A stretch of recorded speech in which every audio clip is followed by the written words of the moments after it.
Le financement participatif, vous avez certainement déjà été sollicité pour participer au financement d'un projet de création d'entreprise, d'une œuvre d'art, d'un projet culturel.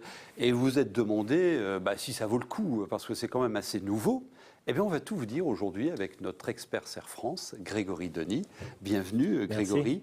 Avec un chiffre, un nombre avec plein de chiffres qui va s'afficher à l'écran et que vous allez nous expliquer. 2 500 000, c'est quoi ? Eh bien, 2 500 000, c'est le nombre de contributeurs qu'il y a eu en France sur l'année 2016. Ça a levé des centaines de millions d'euros. Ah, ça n'est pas anecdotique. Ça n'est plus du tout anecdotique. Ça a permis de financer plus de 21 000 projets. Donc c'est vraiment aujourd'hui inscrit dans le paysage économique de la France. C'est intéressant parce qu'il y a encore quelques années, alors le crowdfunding, comme on dit en anglais, c'était pour rire, pour essayer, pour mettre un peu d'argent. C'est maintenant un véritable modèle économique. On vous a posé la question justement, vous, est-ce que vous êtes déjà allé sur un site internet, parce qu'en général c'est là que ça se passe, un site internet de financement participatif, vous voyez que 2/3 d'entre vous, 64%, un petit 2/3, dit non, j'ai pas encore essayé. Donc il faut que vous nous expliquiez ce que c'est à la majorité de nos téléspectateurs. Alors, le financement participatif, donc crowdfunding en anglais, c'est le principe de financer un projet en faisant appel au grand public sans passer par un établissement financier classique. C'est ça le principe de base. Alors, ce n'est pas nouveau, ça fait des années que ça existe, mais c'est vrai que le numérique l'accélère.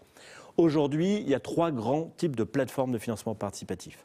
Le premier, c'est ce qu'on appelle le don contre don, ou le don tout court. C'est-à-dire que vous croyez en un projet, vous avez envie de le soutenir, vous donnez de l'argent et pas forcément de retour. Donc là, c'est le coup de cœur. Voilà, c'est vraiment le coup de cœur.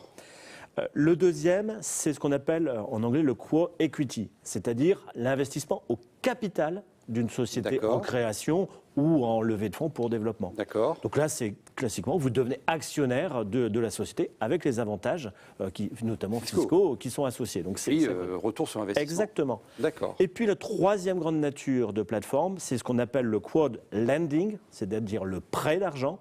Ce prêt peut être rémunéré ou non. Alors là, il y a juste un point à savoir, c'est qu'il existe des plafonds. Vous ne pouvez pas prêter des sommes infinies, c'est 3 ou 5 000 euros selon la nature. Donc voilà. D'accord. Ce qu'il faut savoir, c'est que ces prêts, ces investissements sont risqués. Vous n'avez pas une garantie de retrouver l'argent que vous y avez donné, comme dans tout investissement. Mais à votre connaissance, des gens qui ont déjà investi sur ces plateformes ont pu récupérer et faire fructifier leur placement. Il y a de très belles réussites. Il y a déjà de très belles réussites. Oui. Alors donc, puisqu'il y a déjà de très belles réussites, comment fait-on quand on a un projet et qu'on veut faire appel au financement participatif, je parle français monsieur, pour financer ? La première chose, le premier conseil qu'on peut donner, c'est de bien choisir sa plateforme selon la nature de l'argent qu'on souhaite solliciter, de bien présenter son projet, parce que la plateforme auquel vous avez déposé votre dossier va en faire une analyse financière. Alors, pas quand c'est du don, mais en tout cas quand c'est du prêt ou de l'investissement, la plateforme va analyser la présentation de votre projet, les chiffres que vous aurez préparé. Donc là, le conseil que l'on peut donner, c'est vraiment travailler les prévisionnels avec votre expert comptable pour être certain de la qualité de présentation du dossier, parce qu'après va arriver la campagne en tant que telle. Et là, ça va très vite. En moyenne, 45 jours, la campagne est terminée, elle est bouclée. La campagne de collecte. De collecte des sommes, de dons, de prêts ou d'investissements. D'accord. Donc une fois que cette campagne est terminée, il y a la fameuse, ce qu'on appelle la levée de fonds. Donc on regarde si ce que vous avez demandé est atteint. Là, il y a plusieurs cas de figure. Soit l'argent est collecté à 100%, et ça vous est donné. Soit vous n'avez pas collecté la totalité. Donc dans ce cas-là, il y a 2 politiques selon les plateformes. Soit on vous donne ce qui a été collecté, soit la campagne peut être annulée. D'accord. Voilà. Et si ça n'est pas le cas... C'est la plateforme qui le décide, ça. Voilà, tout à fait. D'accord. Et dernier point, lorsque vous avez l'argent, on vous demande de payer la commission de la plateforme, tout simplement. Et quelles sont les motivations des porteurs de projets à utiliser ces plateformes plutôt que d'aller voir son banquier ?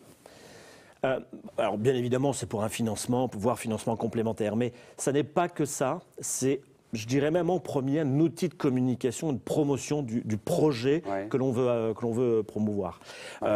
C'est en même temps un test pour dire, tiens, l'idée, le projet, est-ce qu'il trouve son public ? Voilà, donc c'est un vrai test grandeur nature. Et s'il trouve son public, Dans le même temps, ça permet de créer une première communauté, des ambassadeurs, voire des premiers clients. Donc c'est vraiment multiple les objectifs qui sont poursuivis avec le financement participatif. Et je parlais des banquiers, est-ce que ça vient en complément, en concurrence avec les financements bancaires? Aujourd'hui, le marché mûrit, et effectivement, c'est vraiment vu comme un financement complémentaire. Parce qu'une bonne approche, c'est de démarrer par du financement participatif pour démontrer aux banquiers, aux investisseurs que votre projet est crédible, qu'il y a des gens qui y croient et que vous avez déjà levé de l'argent. Et d'autant plus que les critères d'analyse ne sont pas les mêmes. Le banquier, qu'est-ce qu'il va regarder? C'est si votre projet a une capacité à rembourser l'argent que vous a prêté. Alors que le particulier qui vous finance, lui, ce qu'il regarde, c'est si votre projet, il y croit, il a envie d'y croire. Ouais. Et quels sont les risques par rapport, de ce genre de financement par rapport à un placement bancaire, par exemple?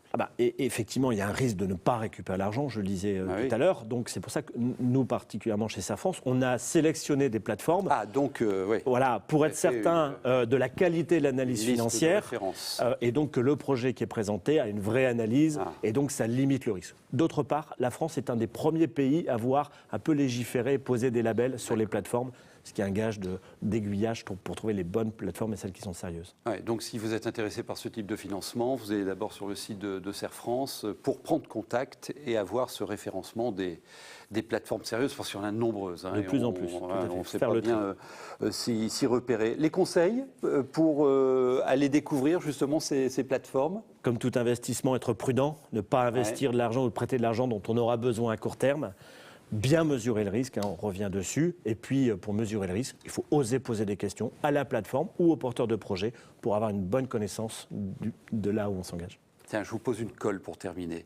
Quel a été le premier projet de l'histoire à avoir bénéficié d'un financement participatif? Je pense 10 secondes. Statue de la liberté. Statue de la liberté, vous vous rendez compte? Alors, ce n'était pas le petit projet, là. Bon, merci beaucoup. Vous téléchargez cette fiche, elle est gratuite pour tout comprendre et connaître du crowdfunding, le financement participatif. Et on trouvera prochainement notre expert Serre France. À bientôt.